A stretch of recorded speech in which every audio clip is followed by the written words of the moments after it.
भाई। जो साल का मामला है, जो आपके बंदूक की लाइसेंस का मामला है, जो पंडों का मामला है, उन सबको एक तरफ कर दिया। उसके बाद हमारी कोशिश ये है कि जो हेल्थ के मामले में आते हैं, जिनको बीमारियां हैं, जिनको बीमारी के साथ कोई प्रॉब्लम होती है, उनको भी एक तरफ अलग करने का काम कर रहे हैं। ऐसे करके 5 हिस्सों में इसको डिवाइड करने की कोशिश की है। हम समझते हैं कि अगर ये किया तो शायद हम लोगों को काम पूरा करने में आराम हो जाएगा। वैसे इतनी जोरदार संख्या वहां आई है, कुछ लोग अंदर बैठे हैं, कुछ लोग शायद हो सकता है कि अंदर नहीं आ पाए। अरे भाई यार बात तो सुन लेना यार। एक दफा चेक कर लो कि उनमें कोई ऐसा तो हो जिसके कागज पड़े हो और जो अंदर नहीं आ पाया, तो उन लोगों से देखो है तो एक दफा बाहर जाके उनके सबके कागज अपन नहीं है और उनकी भी रजिस्ट्री करने की कोशिश करें। जब तक अपने ऑफिसर में बैठे हुए हैं, मैं उनको सबको धन्यवाद देना चाहती हूँ, क्योंकि ये आसान काम नहीं है। परंतु ये काम अगर हम लोगों ने बराबर साथ साथ ये किया होता तो शायद अपने को ये स्थिति देखने को नहीं मिलती। आज आप लोग सबने मेहनत की और मेहनत करके इनकी सुनवाई करने की कोशिश की है। ये बहुत अच्छी शुरुआत है और मैं ये विश्वास करती हूँ कि अब हम लोग पीछे नहीं हटेंगे। जिन जिन लोगों को गांव में जाने की जरूरत है, जैसे पटवारी है, तहसीलदार है, नायब तहसीलदार है, बीडीओ है, कृषि पर्यवेक्षक है, ये सब लोग अपने अपने क्षेत्र के अंदर अपने अपने गांव में चले जाएंगे। जो लीड डिपार्टमेंट्स हैं, बिजली है, पानी है, जो आपके सड़क के हैं, ये अपने अपने क्षेत्र में चले जाएंगे।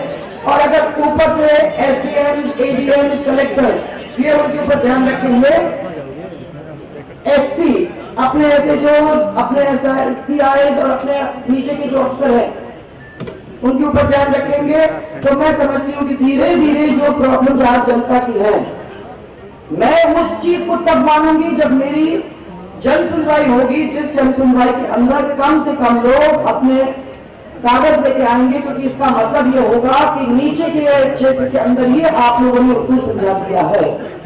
आज सुलझा नहीं है, इसलिए इतनी संख्या में लोग यहाँ आए। और मैं आपको ये धैर्य की बात करना चाहूंगी, क्योंकि मैं मानती हूँ कि ये काम, और आप लोग मेरे को भी कहोगे कि मुख्यमंत्री तक आ गया क्षेत्र के अंदर, आज कोई चुनाव तो है नहीं, पर मैंने इसलिए आप लोगों ने मंत्रिमंडल ने इस सबसे तय किया है कि सब जयपुर को छोड़ के आला ऑफिसर भी हो, हम लोग सब लोग आप लोगों के बीच में आएंगे, आपकी बात को सुनेंगे, उसको खत्म करने की कोशिश करेंगे। समय लग सकता है क्योंकि लोगों को आदत नहीं है, परंतु इस समय में हम लोग जितना धक्का दे सकते हैं उतना धक्का देने की कोशिश करके ये विश्वास आपको दिलाना चाहूंगी मैं कि कुछ ही दिनों के अंदर ये रवैया अच्छा बैठ जाएगा। फिर आपको ये परिश्रम और चिंता करने की जरूरत नहीं होगी। कुछ काम ऐसे हैं जैसे स्कूटर्स, कुछ आ सकते थे, सब तो आ नहीं सकते थे, इसलिए कुछ स्कूटर्स को हम लोगों ने यहाँ दिलवा दिया। कुछ स्कूटर्स अभी कलेक्ट्री नहीं है, तो वहाँ कलेक्टर बुला के उनको भी अपने अपने लोगों को हवाले कर देंगे। ऐसे भामाशाह की कार्ड की योजना आपके जो आप लोग पंचायतों के अंदर शायद 1 तारीख से चालू हो जाएगा। आपसे प्लीज मेरा निवेदन है कि महिलाएं प्लीज जाए, फैमिली कार्ड बनाने वाले जो लोग हैं वो जाए और जाके अपने कार्ड को बनाने का काम करें। इस कार्ड के द्वारा सब कुछ अपने को आगे चल के मिलेगा। मैं तो ये तक चाह रही हूँ कि इसके अंदर अपने पेंशन के पैसे हों, अपने जननी सुरक्षा के पैसे हों, जो भी सरकारी पैसे होते हैं वो डायरेक्ट बैंक में चले जाए। कुछ महिलाओं ने मेरे को कहीं पूछा कि सर हमें तो बैंक ही नहीं है, तो हमारे कार्ड देने से क्या मतलब। मैंने कहा बैंक आपके पास आएगा, वो हाथ में रखा हुआ बैंक है, वो अपने पास आएगा, उसके साथ हमारी बातचीत हो चुकी है। महिलाओं के कार्ड आप लोग बनाइए। मैं आपको सबको कहना चाहती हूँ कि फैमिली कार्ड आपको मिल जाता है तो बहुत सारी सुविधाएं उसके साथ, इंक्लूडिंग हेल्थ इंश्योरेंस। 30,000 रुपए का हेल्थ इंश्योरेंस है, और जो अभी हम लोगों ने हेल्थ इंश्योरेंस निकाली है उसमें 30,000 से लेकर सीरियस बीमारी के लिए 3 लाख तक 70% हमारे पूरे क्षेत्र के लोगों को हम लोगों ने कवर कर दिया है। और मैं समझती हूँ कि वो भी कार्ड के ऊपर आपको मिलेगा, तो वो फैमिली कार्ड मिलता है, वो फैमिली कार्ड आपके लिए फायदेमंद है। इसलिए जब ये कैंप चलेंगे उसमें जरूर जाके अपना काम करवाइए। और एमएलए साहिबान, एमपी साहिबान, इनको सबको मैं कहना चाहती हूँ कि आप जब ये कैंप हो रहे हैं खुद जाके खड़े हो जाओगे तो उसका भी फायदा होगा, आपको भी होगा। एक तो ये है। दूसरा, RSLDC की जो लोग यहाँ हैं उनसे जो व्यक्ति थोड़ा सा स्किल डेवलपमेंट करके 1 महीने का थोड़ा सा प्रशिक्षण लेके और नौकरी के लिए अपना कुछ करना चाहते हैं तो प्लीज RSLDC के लोगों से मुलाकात कर लीजिए। मेरा RSLDC के लोगों को ही कहना है कि मेरे जाने के बाद इस मंच पे खड़े होकर थोड़ा सा आप उनको अपने बारे में बता दीजिए कि आजीविका स्किल मिशन है राजस्थान के अंदर, पूरे देश का सबसे पहला आजीविका मिशन का एक कमरा यहाँ खुला है उदयपुर के अंदर। और ये करीबन 200 हमारे पूरे राजस्थान के अंदर होंगे। उसमें से बच्चे जो निकल के आते हैं उनको नौकरी ज्यादातर गारंटीड है। और इसीलिए मैं कहना चाहती हूँ कि सब लोग सरकारी नौकरी नहीं है, बहुत कम हो गई है। थोड़े थोड़े से तो आएंगे जाएंगे, परंतु इस संख्या में नहीं। 15 लाख बच्चों को नौकरी देने का काम हमें करना है। तो RSLDC से भी थोड़ी सी बात आप लोग कर लीजिए। मैं अभी उदयपुर के अंदर होकर आई तो मैंने देखा कितना अच्छा काम हुआ और कितने सेटिस्फाइड जो बच्चे हैं। शुरुआत थोड़ा सा इधर से आप इधर आने का करिए तो सरकारी नौकरी में तो कुछ होगा ही होगा, कुछ आपके RSLDC के द्वारा प्राइवेट का वो होगा। और तीसरा, मैं ये चाहती हूँ कि आप लोग अपने पैर पे खड़े होकर सेल्फ एम्प्लॉयमेंट का काम कर लेंगे तो वो भी आप लोगों के लिए बहुत फायदेमंद रहेगा। कामटिया गांव के अंदर मैंने कल बहुत अच्छा एक लैंप की दुकान देखी थी, जो लैंप, पैक्स और फेयर शॉप में अपने राशन की दुकान को एक करने की हम लोग कोशिश कर रहे हैं, जिस तरीके से वहां थी। तो वहां एक सहकारी की दुकान भी थी जिसके अंदर आपको बहुत सब कुछ सामान जो गांव के लोग चाहते हैं वो मिलता था। बहुत अच्छी दुकान, साफ सुथरी और अच्छी। तो एक वो थी, उसके साथ साथ बैंक था जिसमें महानरेगा के पेमेंट्स और दूसरे पेमेंट्स आपको आराम से मिल सकते थे। उसके साथ साथ आपके राशन की दुकान थी, वो भी साफ सुथरी और राशन तैयार था सब देने के लिए। उसके पास था सीमेंट का एक गोदाम जिसमें से सीमेंट की जरूरत होती थी तो वो मिलता था। उसके पास था बीज का एक गोदाम जिसके अंदर अच्छे बीज रखे हुए थे, बीज का भी इंतजाम हो सकता था।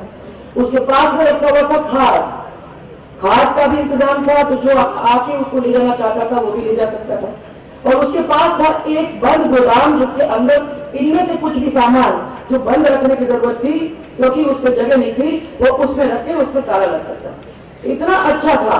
और मैं चाह रही हूँ कि राजस्थान के अंदर हमारी 27,000 ऐसी दुकानें खाली क्या कहते हैं फेयर प्राइस राशन की दुकानें, उसके साथ साथ अगर हम लैंप्स और फैक्स को भी छोड़ देते हैं तो बहुत अच्छी व्यवस्था गांव के अंदर बन सकती है। इसको करने का ये हमारा चौथा काम, इसको हम करने जा रहे हैं।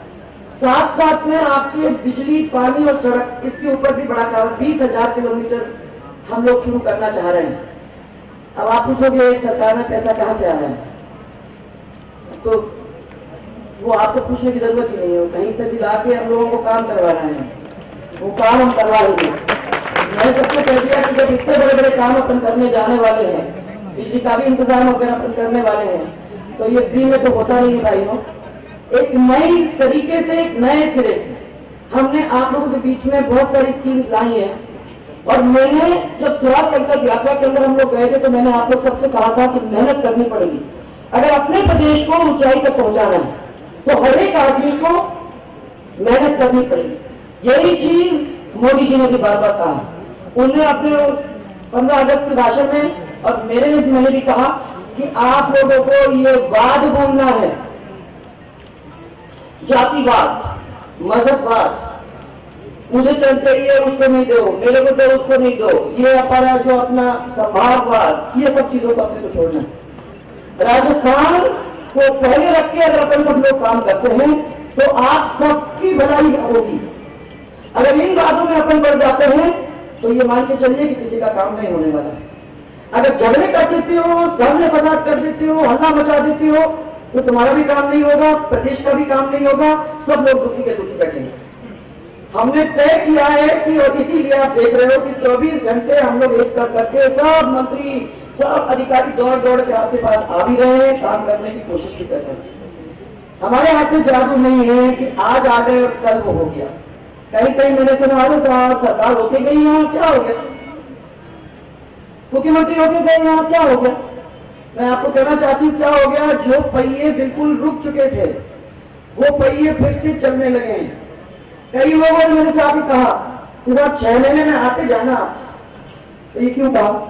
तो इसलिए कहा क्योंकि उन्होंने कहा कि हमारे सड़कों की सफाई हुई, उन्होंने कहा कि हमारे यहाँ थोड़ा सा फर्क दिखने लगा, इसलिए 6 महीने में अगर आप आते हो तो ये काम हो जाएगा। हम चाह रहे हैं कि हमें आने की जरूरत नहीं होनी चाहिए, लगातार चलना चाहिए। ये पहिए चालू कर दिए हैं। अब मैं पूछना चाहती हूँ घाटोल पंचायत समिति के कौन अध्यक्ष है भैया? अब जो भी है, मैं यहाँ कहना चाहती हूँ MP साहब, MLA साहब, ऐसी गंदगी अगली बार आपको देखना नहीं। अब मैं आप सबको कह रही हूँ, जो भी घाटोल वासी यहाँ बैठे हुए हैं, अपने दुकान के सामने अपन सफाई नहीं कर सकते क्या? अपने घर के बाहर अपन अपनी सफाई नहीं कर सकते क्या?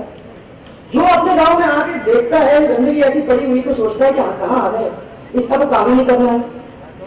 तो आप अपना थोड़ा काम करिए, दुकानदार अपना थोड़ा काम करिए। आपने झाड़ू अपने घर में लगा के बाहर फेंक दिया किसी दूसरे के घर के सामने, क्या मतलब है? टैक्स की बात चली, अभी पैसे नहीं है तो टैक्स की तो जरूरत होगी। मैंने सबको कहा कि मुसीबत तो होगी, थोड़ी होगी, हमको सबको थोड़ा मदद करने की जरूरत है। टैक्स बोलेंगे तो इनसे कह दिया कि टैक्स देना है, जो बोलते हैं साहब मुझे नहीं भैया, उससे बोलो, उससे कहो तो बोलता है मेरे को नहीं साहब, उसको तो देना तो सबको है।